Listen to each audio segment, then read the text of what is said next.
ધારાસભ્ય અને ગુજરાત સરકારના પૂર્વ મંત્રી એવા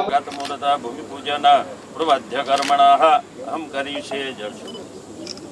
નાળિયેર આપી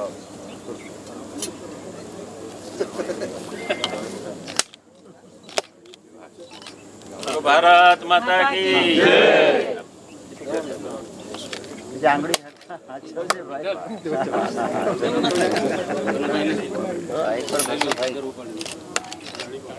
साक्षात्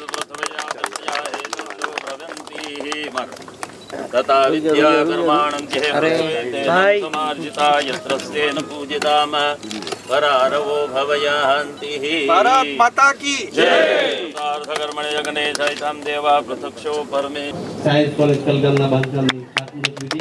જોરદાર તાળીઓથી તકતીનું અનાવરણ થઈ રહ્યું છે. આપણે જોરદાર તાળીઓથી સ્વાગત કરીશું. તકતીનું અનાવરણ થઈ ગયું છે. માનનીય સ્ટેજ ઉપર તમારા આશીર્વચન આપો.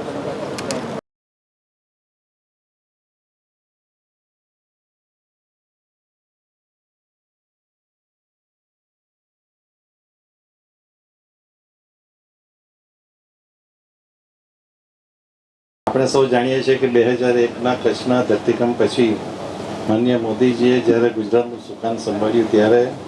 એમણે ગુજરાતના વિકાસ માટે અનેક આયામો શરૂ કર્યા અને સૌથી પ્રથમ એમણે એમ પણ વિચાર કર્યો કે જો નાગરિક સારો બનવો જોઈએ, ગુજરાતનો નાગરિક સારો બને, ભારતનો નાગરિક સારો બને, એના માટે એમણે કોઈ પણ બાળક શિક્ષણથી વંચિત ન રહેવું જોઈએ અને એના માટે શાળા પ્રવેશોત્સવથી શરૂ કરી અનેક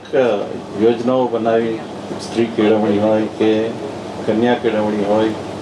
અને ત્યાર પછી દેશના વડાપ્રધાન બન્યા પછી વર્ષોથી ચાલી આવતી આપણી જે શિક્ષણ પદ્ધતિ છે, જે અંગ્રેજ લોકોએ આપણી આખી શિક્ષણ પદ્ધતિને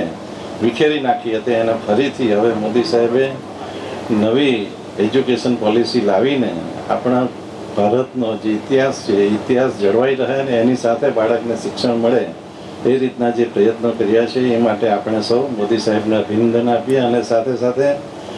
સમગ્ર વિશ્વ જ્યારે એક કટોકટીમાં ફસાઈ રહ્યું છે ત્યારે આપણા મોદી સાહેબ આપણા દેશને સંભાળવાનો જે પ્રયત્ન કર્યો છે જે અભૂતપૂર્વ છે અને એના માટે પણ આપણે સૌ જાણીએ છીએ કે આપણા દેશને આટલી મોટી વસ્તીને કોઈ પણ જાતના ભાવ વધારા સિવાય જો ચલાવવું હોય તો મુશ્કેલ છે અને એટલા માટે